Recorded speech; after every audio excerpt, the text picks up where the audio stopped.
Une idée de start-up tous les jours pendant 30 jours, jour 30. Tous les jours, il y a des centaines d'hommes et de femmes d'affaires qui prennent un jet privé pour se déplacer en France. Et ils payent des dizaines de milliers d'euros par mois juste pour faire des déplacements intramuros en France. La solution, c'est quoi? C'est de proposer des trains privatisés pour des petits groupes de personnes. Comment ça marcherait?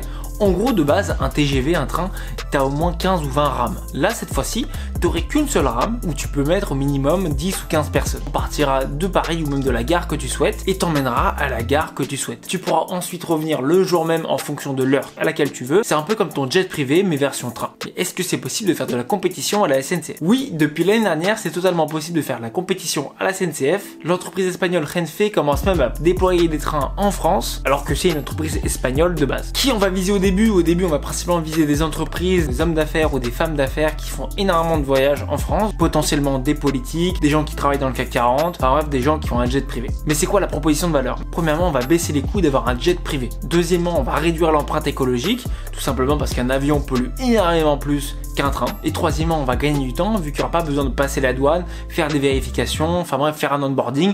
Pas besoin, là c'est un train, tu rentres dans la gare, bim, tu rentres dans ton train et t'es parti. Comment je ferais pour commencer cette idée? Cette fois-ci, la première chose que je ferais, c'est que je ferais des estimations budgétaires de combien me coûteraient des wagons de train. Je recréerais pas des trains de zéro, ce que je ferais, c'est que je rachèterais des vieux trains de la SNCF. J'aurais juste à les rénover et modifier un peu l'intérieur pour qu'ils soient un peu plus propres. Deuxièmement, j'essaierais de faire des partenariats stratégiques avec des grosses entreprises pour voir s'il y a un potentiel et s'ils veulent bien me financer dans ce projet. Ça va être potentiellement des opérateurs ferroviaires, des fabricants de wagons ou même tout simplement des banques. Troisièmement, je commencerai à créer une équipe autour de moi, donc des gens qui ont déjà travaillé dans des trains, des gens qui connaissent très bien l'industrie et qui pourront m'aider dans le déploiement de ce projet. Quatrièmement, je commencerai aussi à lever des fonds pour cette idée. J'ai l'habitude de dire qu'il faut pas trop lever des fonds avant même d'avoir un produit, mais cette fois-ci, c'est compliqué de rénover un train sans avoir un minimum de capital. Et cinquièmement, je commencerai aussi à créer du contenu à build-in public, comme on dit, pour montrer le potentiel de l'idée et attirer un minimum de clients. Au début, je me concentrerai pour avoir 2 ou 3 wagons, pour en faire 2 ou 3 trains, et au moins avoir 1 ou 2 partenariats avec des entreprises